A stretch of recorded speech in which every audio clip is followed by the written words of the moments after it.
আসসালামু আলাইকুম ওয়া রাহমাতুল্লাহি ওয়া বারাকাতুহু। নাহমাদুহু ওয়া নুসাল্লি আলা রাসূলিহিল কারীম। আম্মা বা'দু ফাআউযু বিল্লাহি মিনাশ শাইতানির রাজীম। বিসমিল্লাহির রহমানির রহিম। সম্মানিত দিনী ভাই এবং বোনেরা, আজকে আমরা মাযহাব নিয়ে আলোচনা করব। আমাদের এই আলোচনাটিতে আমরা প্রায় 10টি পয়েন্টে কথা বলবো ইনশাআল্লাহ। আমরা শুরুতেই বলবো মাযহাব কি, তারপর শুনবো মাযহাব একাধিক হওয়ার কারণ কি, তারপর মাযহাবের প্রয়োজনীয়তা, মাযহাবের উৎপত্তি ও ক্রমবিকাশ, সেই হিসাবে ৪টি বিখ্যাত যে মাযহাব হানাফি মাযহাব, মালিকি মাযহাব, শাফিঈ মাযহাব এবং হাম্বলি মাযহাব কি করে প্রতিষ্ঠিত হলো সে ব্যাপারে আমরা শুনব। এবং সবশেষে এই মাযহাবের ৪ ইমামের মাঝে সম্পর্ক কেমন ছিল এবং ৪ ইমামের উদারতা, এবং একেবারে শেষে মাযহাব নিয়ে আমাদের সমাজে প্রচলিত সমাজে যে বাড়াবাড়ি চলছে সেগুলোর ব্যাপারে আমরা কথা শুনবো ইনশাআল্লাহ। তো শুরুতে আমরা জানবার চেষ্টা করব যে মাযহাব কি। আমরা জানি যে মাযহাব এটা হচ্ছে আরবি শব্দ। এই মাযহাব শব্দের অর্থ হচ্ছে পথ বা মত কিংবা অভিমত, অর্থাৎ ইমামদের গবেষণালব্ধ যে মতামত বা অভিমত, এটাকে আরবিতে মাযহাব বলা হয়। ইংরেজিতে যেটাকে বলে স্কুল অফ থট। সংক্ষেপে বলা যায় যে যে পথের গন্তব্য কোরআন এবং সুন্নাহ সেটাই হচ্ছে মাযহাব। অনেক সময় এমন হয় যে কোরআন এবং সুন্নাতে যে বিধিবিধানগুলো দেয়া হয়েছে সেগুলো সরাসরি হয়তো আমাদের বুঝে আসে না, কিংবা মানাটাও আমাদের জন্য কষ্ট হয়ে যায়। সেক্ষেত্রে এটাকে বুঝবার জন্য, এটাকে সহজভাবে আমল করবার জন্য আমাদেরকে মাযহাবের থ্রুতে, মাযহাবের যে মতামত সেটার থ্রুতে যদি আমরা আমল করি, সেটা আমাদের জন্য আমল করা অনেক সহজ হয়ে ওঠে। তাহলে আমরা বলতে পারি যে মাযহাব কোরআন সুন্নাহ বিরোধী কিছু নয়, বরং কোরআন এবং সুন্নায় যে বিধানগুলো রয়েছে এগুলোকে একটা ইন অর্ডারে, একটা সুবিন্যস্ত ধারাতে নিয়ে আসার চেষ্টা করা হয়েছে এই মাযহাবে। বেসিক্যালি কোরআন ও হাদিসের সবচেয়ে বিশুদ্ধ ব্যাখ্যাই হচ্ছে মাযহাবের ইমামদের সংকলিত ফিকহে ইসলামী, এবং এই ফিকহ শাস্ত্রের যে স্কুল অফ থট এগুলোকেই বেসিক্যালি মাযহাব বলা হচ্ছে। প্রসিদ্ধ মাযহাব আমরা জানি যে 4টি: হানাফি, শাফিঈ, মালিকি এবং হাম্বলি।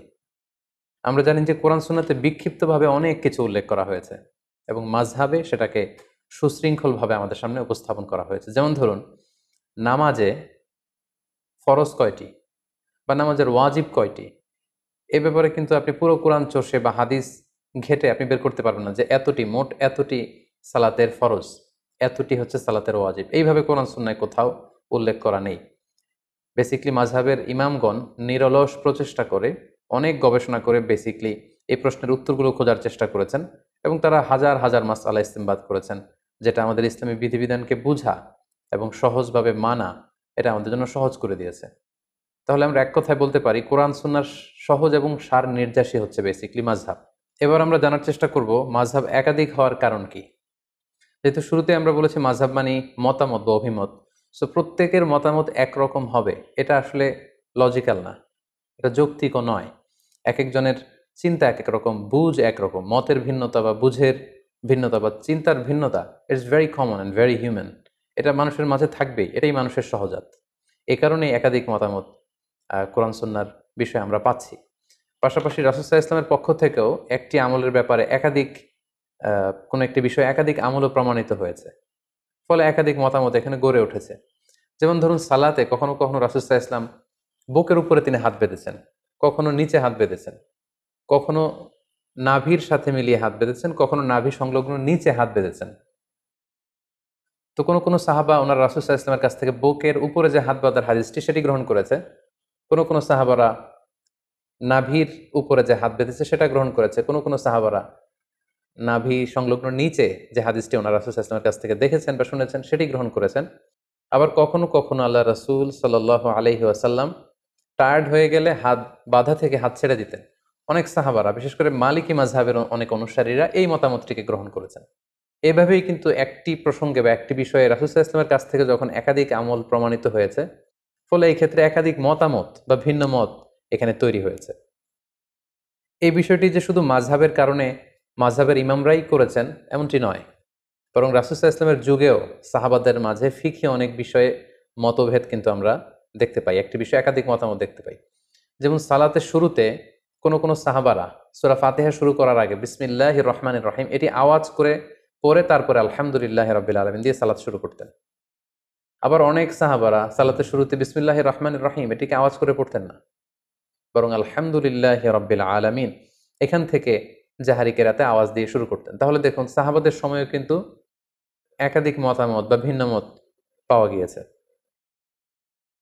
সাহাবীদের সময়কালে যে কোনো বিষয়ে একাধিক মতামত পাওয়া যেত, এক্ষেত্রে আমরা সহিহ বুখারীর একটি বিখ্যাত হাদিস উল্লেখ করতে পারি, যেখানে আহজাবের যুদ্ধের প্রসঙ্গটা এসেছে। এবং আহজাবের যুদ্ধে যখন মুসলমানরা জয়লাভ করলো, আল্লাহ রাসূল সাল্লাল্লাহু আলাইহি ওয়াসাল্লাম আহজাবের ওই প্রান্ত থেকে বা খন্দকের প্রান্ত থেকে মদিনায় ফিরে আসার প্ল্যান করছিলেন।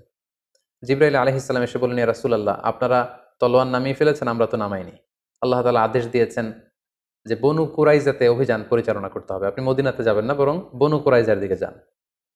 একথা শুনে আল্লাহ রাসূল সাল্লাল্লাহু আলাইহি ওয়াসাল্লাম সাহাবাদেরকে বললেন, তোমরা সবাই ডিরেক্টলি এখান থেকে বনু কুরাইজার দিকে চলে যাবে।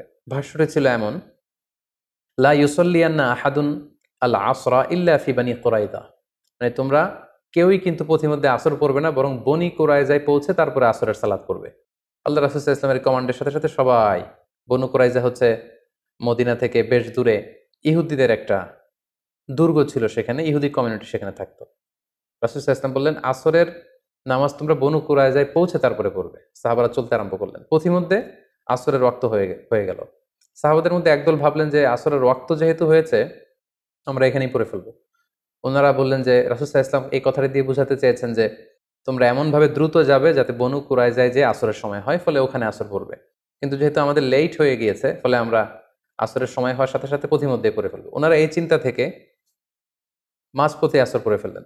আর কিছু কিছু সাহাবারা বললেন, না, রাসূল সাল্লাল্লাহু আলাইহি ওয়াসাল্লাম যে কমান্ড আমাদেরকে করেছেন সেটা হচ্ছে বনু কুরাইজায় না পৌঁছে আসরের সালাত পড়া যাবে না। এটা যত দেরি হোক, যদি আসরের নামাজ কাজাও হয়ে যায়, ফাউতো হয়ে যায়, আমরা প্রতিমধ্যে পড়তে পারবো না, কারণ রাসূল সাল্লাল্লাহু আলাইহি ওয়াসাল্লাম বনু কুরাইজায় পৌঁছার পরে, ওখানে অ্যারাইভ করার পরে আমাদেরকে সালাত পড়তে বলেছেন। ওনারা বাকিদের সাথে মাঝপথে সালাত না পড়ে বনু কুরাইজায় চলে গেলেন এবং তারা বনু কুরাইজাতে পৌঁছে তারপরে সালাত পড়লেন। তাহলে দেখেন, আল্লাহ রাসূল সাল্লাল্লাহু আলাইহি ওয়াসাল্লামের এক নির্দেশনা, একটি কমান্ড থেকে সাহাবাদের মধ্যে এক গ্রুপ একভাবে বিষয়টি বুঝলো, আরেক গ্রুপ ঠিক তার উল্টোটি 180 ডিগ্রি অ্যাঙ্গেল বিপরীতে যেয়ে তারা বুঝলো।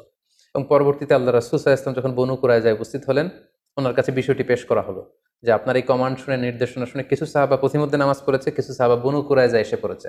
রাসূল সাল্লাল্লাহু আলাইহি ওয়াসাল্লাম কাউকে কিছু বললেন না। রাসূল সাল্লাল্লাহু আলাইহি ওয়াসাল্লাম বললেন, ইটস ওকে, ঠিক আছে, সমস্যা নেই। তো এই দুইটি মতামতের মধ্যে কোনোটা যদি ভুল হতো, তাহলে রাসূল সাল্লাল্লাহু আলাইহি ওয়াসাল্লাম চুপ করে বসে থাকতেন না।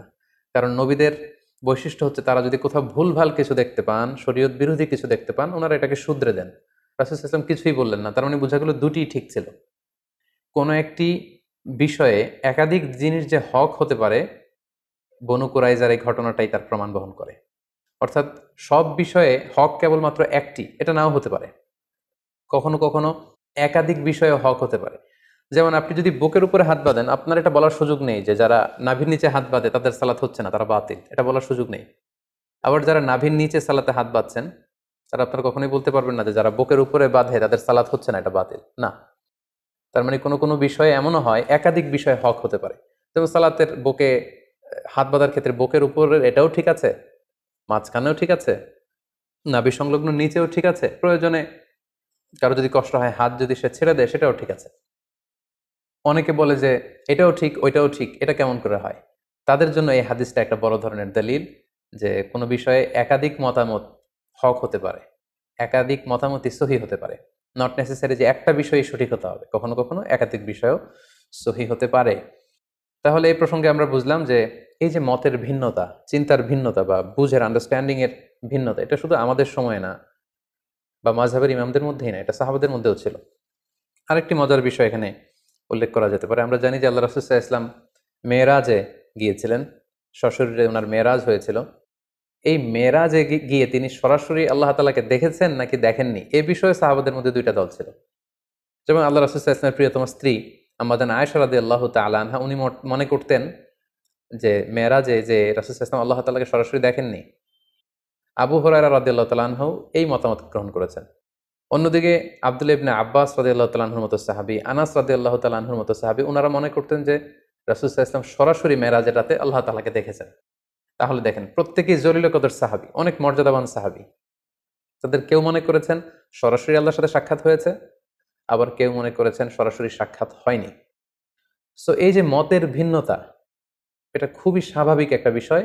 এবং আল্লাহ রাসূল সাল্লাল্লাহু আলাইহি ওয়াসাল্লামের সময় যে সাহাবারা ছিল, ওনাদের মধ্যেও বিভিন্ন মাসআলাতে, ফিকহি মাসআলাতে মতামতের ভিন্নতা ছিল। সবাই যে এক মতের উপর ঐক্যবদ্ধ ছিলেন ব্যাপারটি এমন নয়।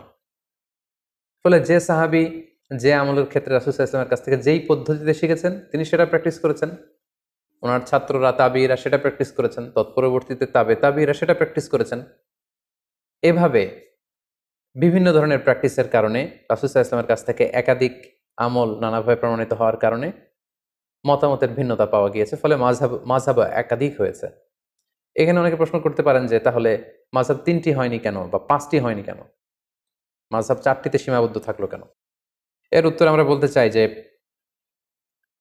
৪ মাযহাবের যে ৪ জন ইমাম, ওনাদের যে উসুল বা কওয়ায়েদ, ওনাদের যে মাযহাবের রুলস অ্যান্ড রেগুলেশন, এগুলো যতটা সুবিন্যস্তভাবে গ্রন্থাকারে সংরক্ষিত হয়েছে, অন্যান্য কোনো ইমামের মতামতগুলো এরকম সুবিন্যস্তভাবে গ্রন্থাকারে সংরক্ষিত হয়নি। ওনারা ছাড়াও আরও অনেক বড় বড় ইমাম ছিলেন, ওনাদেরও মাযহাব ছিল, কিন্তু ওই সমস্ত ইমামদের অনুসারী গড়ে ওঠেনি, ফলোয়ার গড়ে ওঠেনি, যেমনটি ৪ মাযহাবের ৪ জন বড় ইমামের ক্ষেত্রে গড়ে উঠেছে। ফলে ওনাদের এই ৪ জনের মাযহাব গোটা বিশ্বব্যাপী সমাদৃত হয়েছে। বাকি ইমামদের যে মাযহাব সেগুলো পৃথিবীতে আর টিকে থাকেনি। এজন্যই একাধিক মাযহাব পৃথিবীতে প্রচলিত হয়েছে এবং সেটি ৪টি মাযহাবে সীমাবদ্ধ রয়েছে। সম্মানিত সুধী, এ পর্যায়ে আমরা জানব মাযহাবের প্রয়োজনীয়তা কি, সরাসরি কোরআন সুন্নাহ থেকে আমল করলে সমস্যা কোথায়, মাযহাব ছাড়া যদি কোরআন মানি হাদিস মানি সমস্যা কোথায়, এ প্রশ্ন অনেকে করে থাকেন। তাই এ পর্যায়ে আমরা কেন মাযহাবের প্রয়োজন সেটা আমরা বলবো। এক্ষেত্রে আমি একটু উদাহরণ দিয়ে প্রায় বলে থাকি যে কোরআন সুন্নাহ হচ্ছে 24 ক্যারেটের গোল্ডের মতো, অর্থাৎ দ্য ফাইনেস্ট গোল্ড, 24 ক্যারেটের যে সোনা সেটা। আর মাযহাব হচ্ছে খাদের মতো। আমরা জানি যে 24 ক্যারেটের ফাইনেস্ট গোল্ড দিয়ে জুয়েলারি বানানো যায় না, অলংকার বানানো যায় না। আপনি যদি 24 ক্যারেটের স্বর্ণ দিয়ে অলংকার বানিয়ে দেহে পড়তে চান, তাহলে সেখানে খাদ মেশাতে হবে। অর্থাৎ সরাসরি কোরআন সুন্নাহর বিষয়গুলো অনেকের পক্ষে বুঝা, আমল করা, এটা তার জন্য সহজ নাও হতে পারে। সেক্ষেত্রে তার জন্য মাযহাবের প্রয়োজন, যেটা হচ্ছে খাদ। এই খাদটা আমাদের উদ্দেশ্য না, উদ্দেশ্য হচ্ছে কোরআন সুন্নাহ, উদ্দেশ্য হচ্ছে গোল্ড। কিন্তু ওই গোল্ড যদি আমাদেরকে অর্নামেন্টস বানিয়ে কিংবা জুয়েলারি বানিয়ে আমরা যদি গলায় পড়তে চাই, আমরা যদি ব্যবহার করতে চাই, তাহলে সেখানে খাদ মেশাতে হবে। অনুরূপভাবে কোরআন সুন্নাহকে সহজভাবে বুঝতে হলে সেখানে মাযহাবের প্রয়োজন হবে। অনেকে বলে থাকেন যে আমি কোনো মাযহাব মানি না, বরং আমি লা মাযহাবী, অর্থাৎ কোনো মাযহাবকে আমি গ্রহণ করি না। যারা কোনো মাযহাব মানেন না বলেন, তারা যেটার উপর আমল করেন সেটাও কোনো না কোনো মাযহাবের সাথে মিলে যায়। মাযহাবের বাইরে যেয়ে আসলে কোরআন সুন্নাহকে মানা সম্ভব না। ফলে এই উদাহরণটি দিয়ে খুব সহজে বোঝানো যাচ্ছে যে কোরআন সুন্নাহ হচ্ছে 24 ক্যারেটের গোল্ড আর মাযহাব হচ্ছে খাদ। এই গোল্ডটাকে গহনা বানিয়ে গলায় পরার জন্য এই খাদের প্রয়োজন, কারণ খাদ না মেশালে এটাকে বাঁকা করা যায় না, গোল্ডটাকে ডিজাইন করা যায় না, শেপ দেওয়া যায় না। পাশাপাশি অনেকে মনে করে থাকেন যে মাযহাবের কারণে ইসলাম বিভক্ত হয়ে গিয়েছে। অনেকে বলেন যে একটা মাযহাব থাকলেই তো ভালো হতো, এখানে 4টা হলো কেন? এটা তো ইসলামকে বিভক্ত করেছে। এই কথাটিও আসলে ঠিক নয়। আসলে বাস্তবতা হচ্ছে একেবারে উল্টো। মাযহাব আসলে ইসলামকে বিভক্ত করেনি, বরং মাযহাব ইসলামকে অনেকগুলো ভাগে ভাগ হওয়া থেকে বাঁচিয়েছে। অর্থাৎ অনেকগুলো ভাগে বিভক্ত না করে এটাকে মাত্র 4টা ভাগে ভাগ করেছে।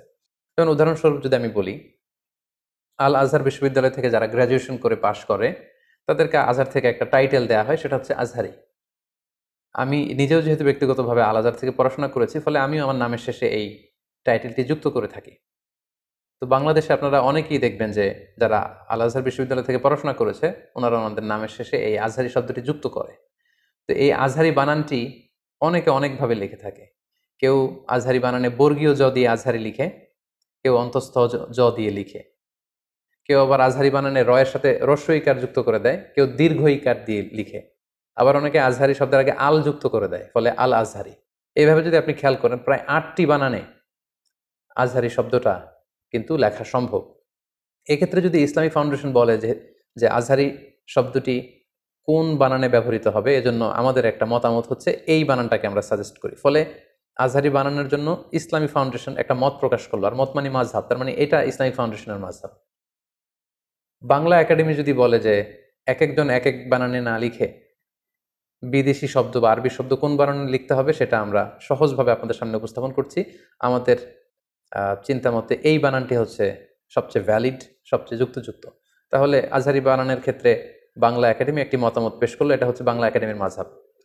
অথবা প্রথম আলো যদি বলে যে আমরা সব বানানকে সহজভাবে নতুনভাবে উপস্থাপনের চেষ্টা করছি, আমরা সাজেস্ট করি যে আজহারি বানানটা এইভাবে হলে ভালো হয়, ওনারা একটা মতামত দিলেন, তাহলে এটা হচ্ছে প্রথম আলোর মাযহাব।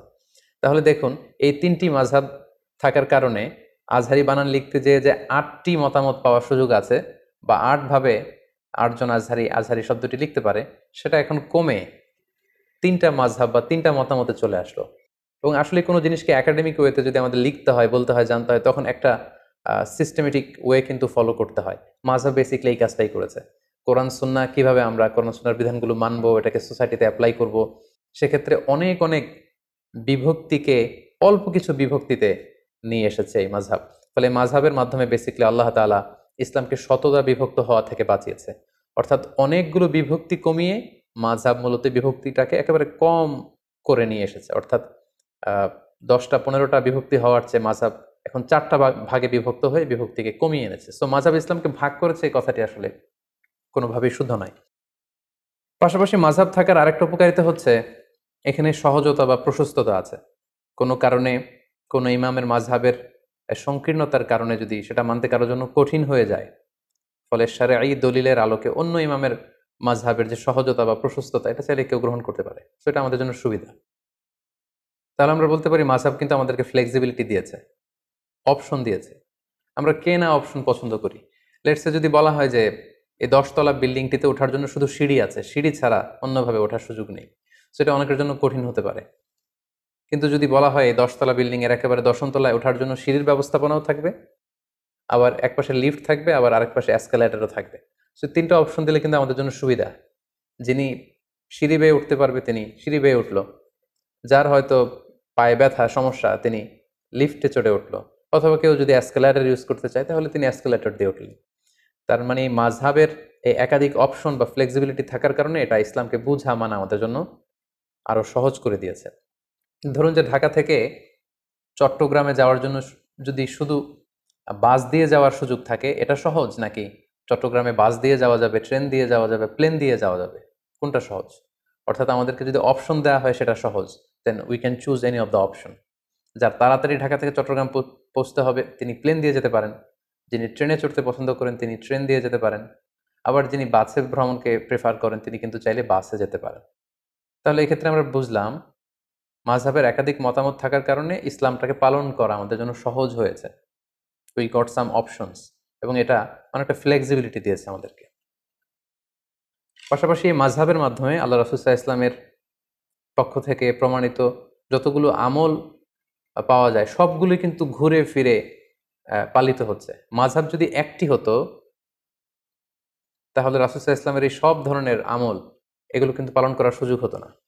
লেটস সে মাযহাব যদি একটা হতো যে শুধু বুকের উপরে হাত বাঁধতে হবে, তাহলে বুকের নিচে, নাভির উপরে, এই যে এতগুলো মতামত আল্লাহ রাসূল সাল্লাল্লাহু আলাইহি ওয়াসাল্লামের আমলের মধ্যে ছিল, এই আমলগুলো কিন্তু হারিয়ে যেত ইতিহাসের পাতায়, আর থাকতো না। ফলে কেমন যেন আল্লাহ তাআলার এটা একটা বিশেষ রহস্য বা কুদরত যে তিনি ৪টা মাযহাবের মাধ্যমে আল্লাহ রাসূল সাল্লাল্লাহু আলাইহি ওয়াসাল্লামের পক্ষ থেকে প্রমাণিত যত ধরনের আমল হতে পারে এটা ঘুরিয়ে ফিরিয়ে সারা বিশ্বে আমল করাচ্ছেন। আমরা যখন মসজিদুল হারামে সালাত পড়ি, কেউ বুকের উপরে বাঁধে, কেউ নাভির নিচে বাঁধে, কেউ বাঁধেই না, কেউ মালিকি মাযহাবের, কেউ শাফি মাযহাবের, কেউ হাম্বলি মাযহাবের, আমরা হানাফি মাযহাবের। ফলে রাসূল সাল্লাল্লাহু আলাইহি ওয়াসাল্লামের সবগুলো আমল ঘুরে ফিরে চর্চা হচ্ছে গোটা বিশ্বব্যাপী। মাযহাব যদি ৪টা না হতো, একাধিক মাযহাব যদি প্রতিষ্ঠিত না হতো, তখন কিন্তু এটা করার সুযোগ হতো না। ফলে আমরা বলতে পারি যে এই মাযহাবগুলো ইসলামকে চমৎকারভাবে গোটা বিশ্বে সংরক্ষণ করেছে। তাই মাযহাবের কোনো আমল নিয়ে একে অপরকে কিন্তু ঠাট্টা বিদ্রূপ করা উচিত না। কারণ রাসূল সাল্লাল্লাহু আলাইহি ওয়াসাল্লামের কোনো না কোনো পদ্ধতি বা বর্ণনা কোনো না কোনো মাযহাব গ্রহণ করেছে। ফলে আমি যদি কোনো মাযহাবকে নিয়ে ঠাট্টা করি তাহলে এটা কেমন যেন রাসূল সাল্লাল্লাহু আলাইহি ওয়াসাল্লাম থেকে প্রমাণিত কোনো আমলকেই ঠাট্টা করলাম। আমরা বাংলাদেশে প্রায়ই দেখি যে আমরা নিচে হাত বাঁধি, তো যে উপরে হাত বাঁধে এটাকে বিভিন্ন মাহফিলে বা বিভিন্ন আলোচনায় ব্যঙ্গ করে দেখানো হয়। আমরা হানাফি মাযহাবে রুকুতে ওঠার সময়, সেজদা যাওয়ার সময় এরকম হাত উঠানো, যেটাকে রাফউল ইয়াদাইন বলে, এটা আমরা করি না। কিন্তু যারা করে অনেক সময় তাদেরকে এরকম ঠাট্টা করা হয়। তো আপনি যদি মাযহাবের পক্ষের লোক হয়ে থাকেন, আপনি যদি ওই আমলগুলোকে ঠাট্টা করেন, তাহলে কেমন যেন আপনি মাযহাবের বিরোধিতা করলেন।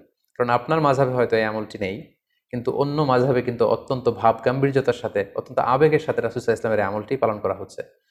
সো মাযহাবের কোনো আমলকে, আল্লাহ রাসূল সাল্লাল্লাহু আলাইহি ওয়াসাল্লাম থেকে প্রমাণিত কোনো আমলকে যদি আপনি ঠাট্টা করেন, অন্য কোনো মাযহাবকে যদি আমরা ঠাট্টা করি, তাহলে এটা কেমন যেন রাসূল সাল্লাল্লাহু আলাইহি ওয়াসাল্লামের আমল নিয়ে ঠাট্টা করার শামিল, যেটা অনেক বড় ধরনের একটি কবিরা গুনাহ। সো আমরা সহজে বলতে পারি যে ৪ মাযহাব হলো ৪টি নৌকার মতো। দৈনন্দিন জীবনে দিনের সাগর পাড়ি দিয়ে আল্লাহ পাকের সন্তুষ্টির বন্দরে ভিড়ার জন্য আমরা 4টি নৌকা দিয়ে বন্দরে ভিড়ার চেষ্টা করছি। তো সেক্ষেত্রে আমরা 4 নৌকার আরোহীরা যদি একে অন্যের সাথে পারস্পরিক ধাক্কাধাক্কি বা ঠুকোঠুকিতে লিপ্ত হই, তাহলে হয়তো আমাদের সাগরে পড়ে হাবুডুবু খেতে হবে। আল্লাহ সন্তুষ্টির বন্দরে হয়তো ভিড়া আমাদের জন্য কঠিন হয়ে যাবে। মাযহাব নিয়ে একে অপরের প্রতি অশ্রদ্ধা, সহিংসতা কিংবা বিতর্ক বা সংঘাতের ব্যাপারটি ঠিক এমনই। সো আমরা বলতে পারি যে মাযহাব ইসলাম পালনকে আমাদের কাছে আরো সহজ করে তুলেছে। এরপর যে আমরা মাযহাবের উৎপত্তি বা ক্রম বিকাশ নিয়ে আলোচনা করবো ইনশাআল্লাহ। আমরা জানি যে প্রসিদ্ধ মাযহাব হচ্ছে 4টি: হানাফি, মালিকি, শাফিঈ এবং হাম্বলি। সর্বপ্রথম যে মাযহাবটি প্রতিষ্ঠা লাভ করেছে সেটি হচ্ছে হানাফি মাযহাব, এবং সেটি ইরাকে প্রতিষ্ঠা লাভ করেছে। আমরা জানি যে ওমরে ফারুক রাদিয়াল্লাহু তাআলা আনহু যখন মুসলিম বিশ্বের খলিফা, তখন 16 হিজরিতে তিনি ইরাক জয় করেন। তখন ইরাকের কুফা নগরীকে তিনি মুসলিম উম্মার একটি প্রাদেশিক শহর, প্রশাসনিক শহর হিসেবে তিনি ঘোষণা দেন, এবং সেই কুফা নগরীতে যে মুসলিম উম্মা আছে তাদেরকে কোরআন সুন্নাহ শিক্ষা দেওয়ার জন্য আল্লাহ রাসূল সাল্লাল্লাহু আলাইহি ওয়াসাল্লামের একজন প্রিয় সাহাবী আব্দুল্লাহ ইবনে মাসউদ রাদিয়াল্লাহু তাআলা আনহুকে তিনি মদিনা থেকে অ্যাজ অ্যান অ্যাম্বাসেডর কুফাতে তিনি প্রেরণ করেন, এবং তিনি বলেন যে আপনি কুফায় যে দিন প্রচার করেন। ওমর ফারুকের নির্দেশনা অনুযায়ী আব্দুল্লাহ ইবনে মাসউদ রাদিয়াল্লাহু তাআলা আনহু মদিনা থেকে কুফায় চলে গেলেন। দীর্ঘদিন তিনি কুফার অধিবাসীদেরকে কোরআন সুন্নাহর বাণী তিনি প্রচার করলেন। ওনার ইন্তেকালের পরে এই দায়িত্ব চলে আসে ওনার ছাত্র আলকামা রহিমাহুল্লাহর উপর। তিনি তখন কুফাতে কোরআন সুন্নাহর তালিম, তাদরিস, টিচিং এই কাজটা করতেন। আলকামা আলাইহি রাহমা ওনার মৃত্যুর পরে ওনার ছাত্র ইব্রাহিম নাখাই, ওনারা সবাই তাবিঈ ছিলেন, উনি এই এই গুরু দায়িত্ব নিজের কাঁধে তুলে নেন, এবং তিনি কুফাতে কোরআন সুন্নাহর এই তালিম, তালকিন এবং তাদরিসের কাজ তিনি করতে আরম্ভ করেন। ইব্রাহিম নাখাইয়ের ইন্তেকালের পরে ওনার ছাত্র হাম্মাদ ইবনে আবি সুলাইমান, উনি সেখানে তাদরিস, টিচিং এবং কোরআন সুন্নাহর দাওয়াতের কাজ করতেন। হাম্মাদ ইবনে আবি সুলাইমান 120 হিজরিতে ইন্তেকাল করেন, এবং ওনার ইন্তেকালের পরে ওনার সবচাইতে যোগ্য ছাত্র ইমাম আবু হানিফা আলাইহি রাহমা 120 হিজরিতে কুফা নগরীতে ইসলাম প্রচারের দায়িত্ব ইমাম আবু হানিফার কাঁধে চলে আসে। উনি অত্যন্ত মেধাবী একজন মানুষ ছিলেন। 120 হিজরিতে যখন ইমাম আবু হানিফার কাছে এই দায়িত্ব চলে আসে, উনি বেসিক্যালি 80 হিজরিতে জন্মগ্রহণ করেন। ফলে 120 হিজরিতে ওনার বয়স তখন দাঁড়ায় 40 বছর। অর্থাৎ 40 বছর বয়সে তিনি কুফা নগরীর ইসলাম প্রচারের যে গুরু দায়ভার, এটা তিনি নিজের কাঁধে তুলে নেন, এবং তিনি দায়িত্ব পেয়ে কিছু যুগান্তকারী সিদ্ধান্ত তখন তিনি নিয়েছিলেন। এবং আপনারা জানেন তখন ইসলাম খুব বেশি স্প্রেড হচ্ছিল, দলে দলে মুসলমানরা, লোকজন কালিমা পড়ে মুসলমান হচ্ছিল, এবং নতুন নতুন অনেক ইস্যু, নতুন নতুন অনেক কন্টেম্পোরারি মাসআলা তখন আসছিল, যেটি আগে ছিল না। তখন ইমাম আল আযম আবু হানিফা রাহিমাহুল্লাহ ওনার মেধাবী ছাত্রদেরকে নিয়ে 40 জনের একটা প্যানেল করেন, একটা ফিক একাডেমি করেন, এবং যত নতুন মাসালা আসতো উনি ছাত্রদের মাঝে মাসালাটাকে ছেড়ে দিতেন। ছাত্ররা অনেক ধরনের ডিসকাশন করে, আর্গুমেন্ট দিয়ে একটা পর্যায়ে যখন এটার উত্তরে পৌঁছতেন, তখন এই উত্তরটা ইমামে আজম আবু হানিফার কাছে দেয়া হতো। পরে ফাইনালি সবার কথা শুনে উনি ওইটার উপর জাজমেন্ট দিতেন, লিগ্যাল অপিনিয়ন দিতেন, সলিউশন দিতেন।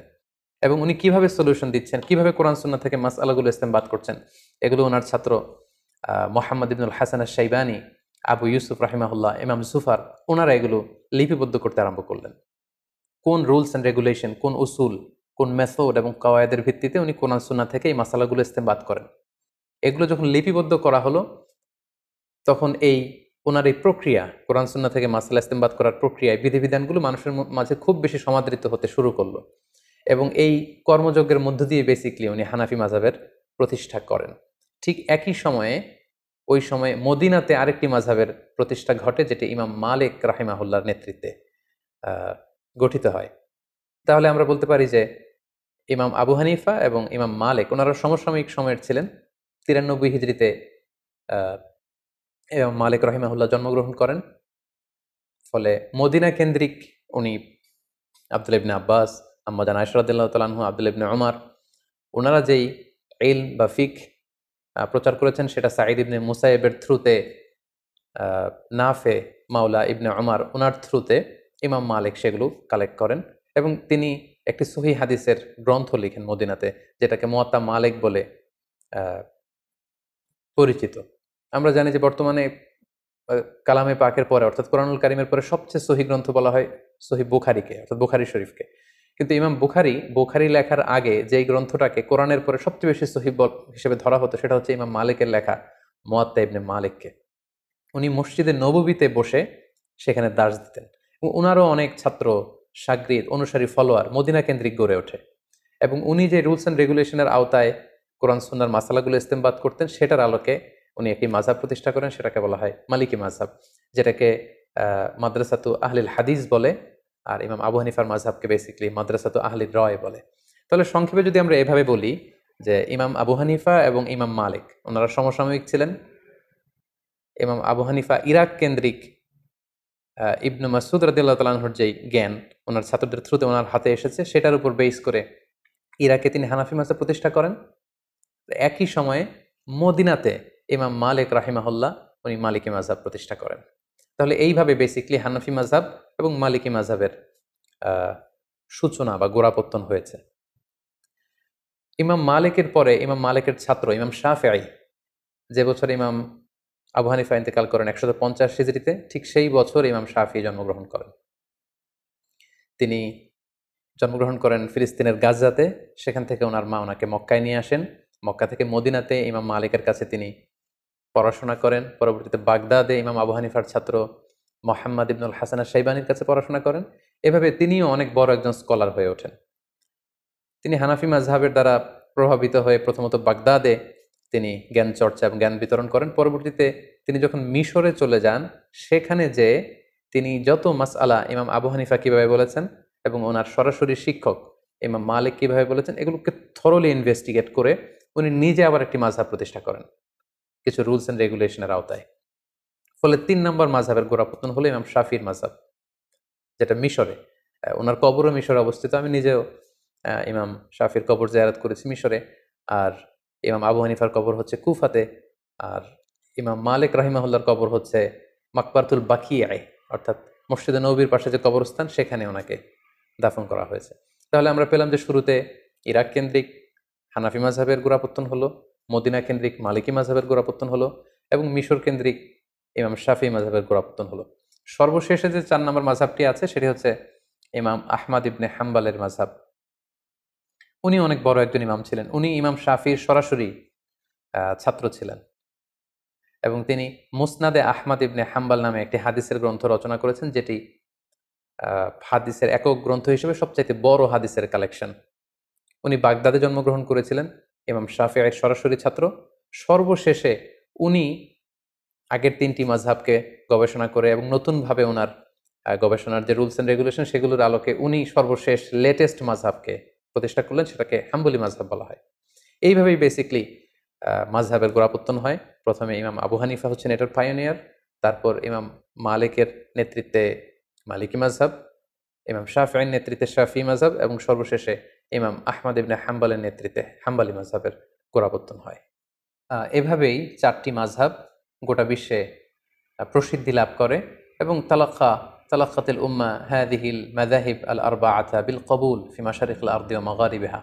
গোটা বিশ্বের মুসলমানরা এই ৪টি মাযহাবকে অত্যন্ত আন্তরিকতার সাথে গ্রহণ করে, কারণ গোটা বিশ্বের স্কলাররা ওনারা দেখেছেন যে এই ৪ মাযহাবের ৪ জন যে ইমাম ওনারা ছিলেন অত্যন্ত মুখলিস লোক। ইখলাসের মানদণ্ডে ওনারা উত্তীর্ণ ছিলেন।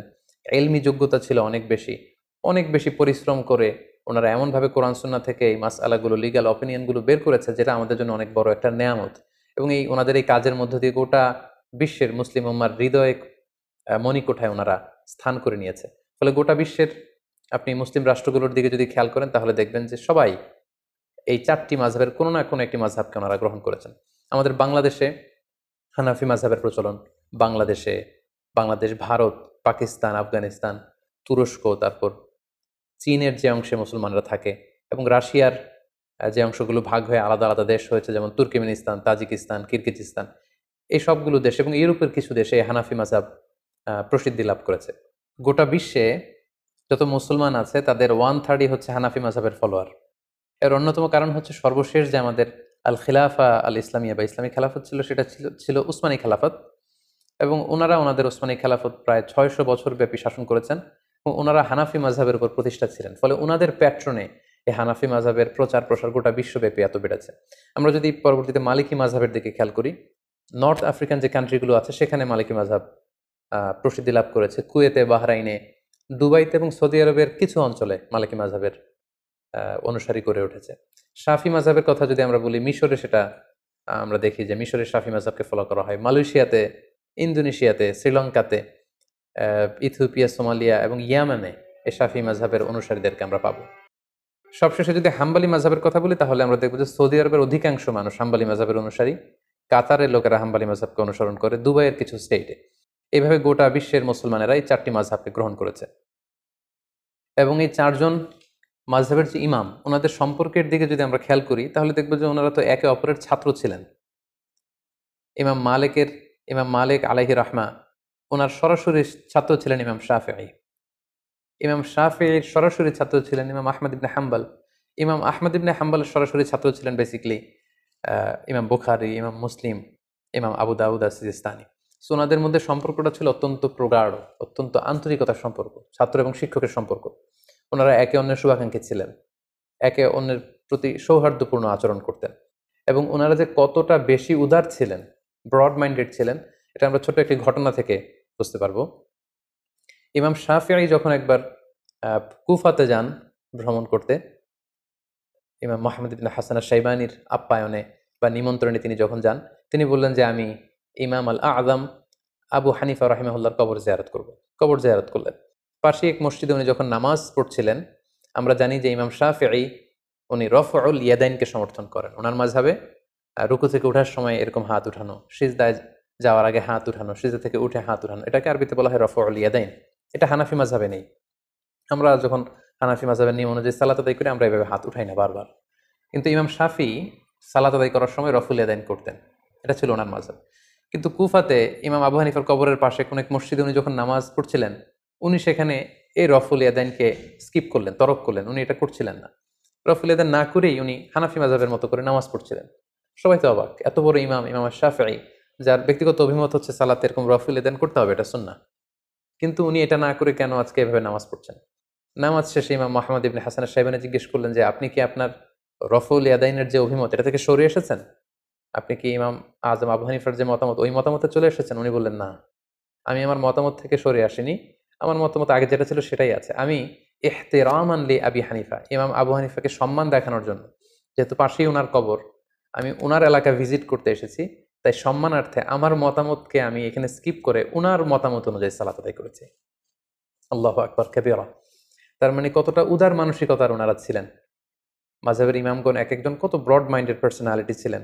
কিন্তু আমরা ওনার অনুসারীরা সামান্য ছোট ছোট বিষয় নিয়ে, যেগুলো দিনের মৌলিক বিষয়, তো মাযহাবের মধ্যে কোনো পার্থক্য নেই, ফুরুআত যেগুলো অমৌলিক ছোটখাটো বিষয়ের পার্থক্য নিয়ে আমরা একে অপরকে বাতিল বলে ঘোষণা দিয়ে দিই, কাফির বলে ঘোষণা দিয়ে দিই, ইসলাম থেকে খারিজ করে দিই, যেটি মোটেও কাম্য নয়। সম্মানিত শুধু এ পর্যায়ে আমরা আমাদের আলোচনার একেবারে শেষ পর্যায়ে চলে এসেছি। এ পর্যায়ে আমরা মাযহাব নিয়ে, আমাদের সমাজে যে প্রচলিত বাড়াবাড়ি, এগুলো নিয়ে কিছু কথা বলবো। আহলে সুন্নাতুল জামাতের আকীদা হচ্ছে নবীরা হচ্ছে মাসুম, ওনারা কোনো ভুল করেননি, কোনো পাপ করেননি। তো আমরা শুধু নবীদের ক্ষেত্রেই এই মাসুম কথাটি যুক্ত করি। এবং সাহাবারা ওনারা হচ্ছেন মাহফুজ, ওনাদেরকে আল্লাহ বড় ধরনের কবিরা গুনাহ থেকে হেফাজত করেছেন, একটি দুইটি স্পেশাল কেস ছাড়া। আর মাযহাবের যে 4জন ইমাম আছে, ওনাদেরকে আমরা মাসুম মনে করি না। ওনারা ভুল থেকে মাসুম নন, নিষ্পাপ নন। ওনাদের গবেষণা করতে যেয়ে ভুল হয়ে যেতে পারে, তবে আমরা ওনাদের এই গবেষণাকে এপ্রিসিয়েট করি। নাহনু নুহিব্বুহুম ওয়া নাহতারিমুহুম ওয়া লা নুকদ্দিসুহুম, আমরা ওনাদেরকে ভালোবাসি, ওনাদেরকে রেসপেক্ট করি, হৃদয়ের গহীন থেকে তাদের জন্য আমাদের ভালোবাসা আছে। ওনারা মুসলিম উম্মার জন্য আল্লাহ তাআলার পক্ষ থেকে অনেক বড় নেয়ামত। কিন্তু আমরা মাযহাবকে দ্বীন মনে করব না। ওয়ালা নাজআলু মাযহাবাহুম দীনান, ওনাদের যে মাযহাব মতামত, এটাকে আমরা দ্বীন মনে করি না।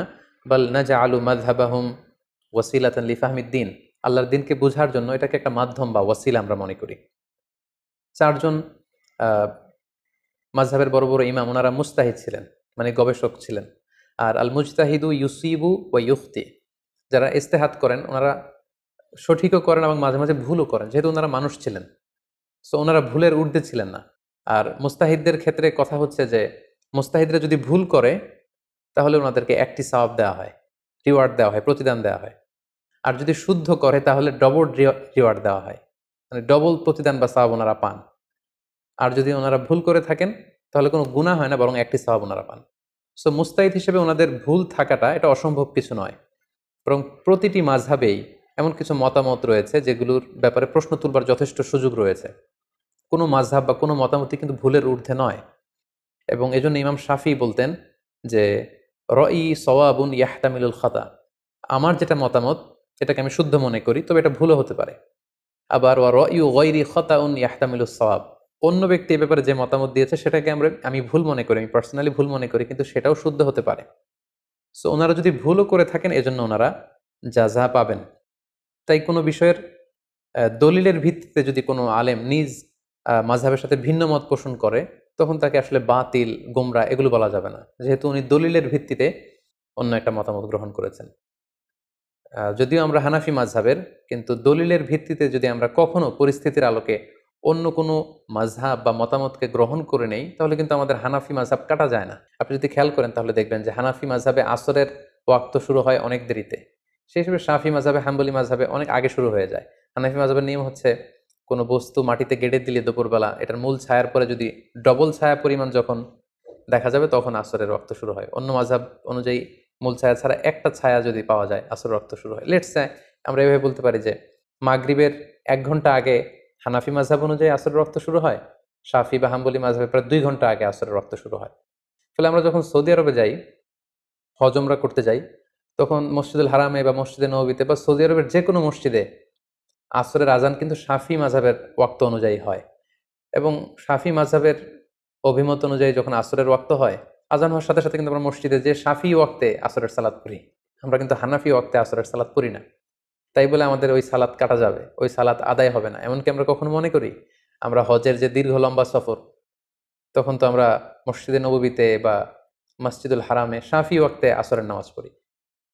তার মানে এই শাফি ওয়াক্তে যে আসরের সালাত পড়ছি এর পেছনে শক্ত দলিল আছে, এবং দলিলের ভিত্তিতে আমাদের মাযহাবের বাইরে যে অন্য কোনো মাযহাবের কোনো অভিমত বা মতামত আমল করলে এতে আমাদের মাযহাব চলে যায় না, বরং এটা হচ্ছে ফ্লেক্সিবিলিটি। দলিলের ভিত্তিতে প্রয়োজনে কোনো আলেম নিজ মাযহাবের বাইরে যেও অন্য মাযহাবের উপর আমল করতে পারেন। আমরা এই লকডাউনের সময়কালে ঈদের সালাতের প্রসঙ্গটা এখানে উল্লেখ করা যেতে পারে। হানাফি মাযহাব অনুযায়ী জুমার নামাজ, ঈদের নামাজ ঘরে পড়া যায় না, কিন্তু অন্যান্য মাযহাবের মতামত অনুযায়ী গোটা বিশ্বব্যাপী ফতোয়া দেওয়া হয়েছিল যে ঈদের সালাত চাইলে ২-৪ জন মিলে ঘরে পড়া যাবে। এবং আমরা গোটা বিশ্বে হানাফি মাযহাবের যে সমস্ত অনুসারীরা ছড়িয়ে ছিটিয়ে আছে, আমরা অনেকেই ঘরে কিন্তু ঈদের সালাত আদায় করেছি অন্য মাযহাবের নিয়ম অনুযায়ী। ফলে আমাদের হানাফিয়াত কাটা গিয়েছে ব্যাপারটি কিন্তু এমন নয়, কারণ ওই আমলটির পক্ষে দলিল ছিল। আনাস রাদিয়াল্লাহু তাআলা আনহু একবার ঈদের সালাত মিস করেছেন, জামাত পাননি, বাড়িতে এসে ওনার ফ্যামিলির সবাইকে নিয়ে তিনি আবার ঘরে জামাত করলেন। এটাই ছিল দলিল, এবং এই দলিলের ভিত্তিতে কিন্তু আমরা অনেকেই ঈদের সালাত আদায় করেছি। তো এখানে প্রসঙ্গ হচ্ছে কোনো আমলের ব্যাপারে অন্য মাযহাবের যে মতামত দলিলের ভিত্তিতে সেটাকে যদি কেউ গ্রহণ করে, তাহলে সে বাতিল হয়ে যাবে, সে গোমরা হয়ে যাবে, বা তার হানাফিয়াত কাটা যাবে, মাযহাব তিনি যে মাযহাব মানছেন সেটা কাটা যাবে, ব্যাপারটা কিন্তু এমন নয়। আমাদের বাংলাদেশে এই ব্যাপারটাকে খুব জটিল করে দেখা হয়। আমাদের বাংলাদেশের প্রেক্ষাপট হলো যে এখানে হানাফি মাযহাবের বিপরীতে যে কোনো প্রশ্নোত্তরে অংশগ্রহণ বা কোনো গবেষণার মোলাক্খাস এগুলো শেয়ার করা যায় না। আসলে কিন্তু ব্যাপারটি এমন নয়। আমরা যদি আমানা এলমিয়ার কথা খেয়াল করি, তাহলে দেখব যে ইমাম আবু হানিফা বিভিন্ন বিষয়ে যে সমস্ত মতামত ব্যক্ত করেছেন, অনেক সময় ওনার হাতে গড়া ছাত্র ইমাম আবু ইউসুফ, ইমাম মোহাম্মদ ইবনে হাসান আশ-শাইবানি, ওনারা ইমাম আবু হানিফার বিপরীত মত দিয়েছেন। এমন না যে আমার উস্তাদ যেটা বলেছে আমরাও সেই মতে দিব, না, ওনারাও গবেষণা করেছেন, ওনাদের ইন্টেলেক্ট, ওনাদের রেশনাল খাটিয়ে ওনারা যদি ভিন্ন মত পেয়েছেন তো সেখানে বিরোধিতা করেছেন। সো এক্ষেত্রে আমাদের হাম্বল সাজেশন হচ্ছে আমরা নিঃসন্দেহে মাযহাবকে গ্রহণ করব, ধারণ করব, এবং কোরআন সুন্নাহকে সহজভাবে বুঝার এবং মানার জন্য মাযহাব এটা আল্লাহর পক্ষ থেকে একটি রহমত। কিন্তু এই মাযহাব নিয়ে যেন আমরা কখনো বাড়াবাড়ি না করি, বরং কোরআন সুন্নাহকে সহজভাবে মানার ক্ষেত্রে এই মাযহাবকে যেন আমরা সহায়িকা হিসেবে গ্রহণ করতে পারি। আল্লাহ তাআলা আমাদের সবাইকে কথাগুলো বুঝার ও আমল করার তৌফিক দান করুক। হাদা মা ইনদি ওয়াল ইলমু ইনদাল্লাহ আলাইহি তাওয়াক্কালতু ওয়া ইলাইহি উনীব। ওয়াসসালামু আলাইকুম ওয়া রাহমাতুল্লাহি ওয়া বারাকাতুহু।